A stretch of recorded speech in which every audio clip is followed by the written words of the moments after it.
Hi எல்லோரும் எப்படி இருக்கீங்க? நான் தான் உங்கள் ரங்கோலி ஓவியா. உங்கள் எல்லாரோட சப்போர்ட்ஸ்க்குமே ரொம்ப ரொம்ப thank you. I am very grateful to have you all. உங்களோட சப்போர்ட் ரொம்ப ரொம்ப பெருசு எனக்கு. Thank you so much. இது ஒரு அழகான ரங்கோலி. கண்டிப்பாக வரலட்சுமி நோம்புக்கு போடுங்க. நீங்கள் போடும்போது கலர்ஸ் யூஸ் பண்ணி போடுங்க, இன்னும் சூப்பராக இருக்கும். கண்டிப்பாக என்னை விட எல்லாருமே சூப்பராக போடுவீங்கன்னு தெரியும்.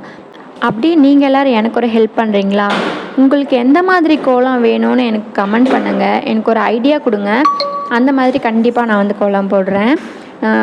எக்ஸாம்பிளுக்கு பூக்கோலமா, புள்ளி கோலமா, இல்லை ரங்கோலி, மயில் கோலம், விளக்கு கோலம், இந்த மாதிரி உங்களுக்கு எந்த மாதிரி கோலம் வேணும்னு எனக்கு கமெண்ட் பண்ணுங்கள். கண்டிப்பாக நான் அந்த மாதிரி கோலம் போடுறேன். அப்படியே இந்த கோலம் பார்த்துட்டு எப்படி இருக்குன்னு மறக்காமல் கமெண்ட் பண்ணுங்கள். Thank you so much.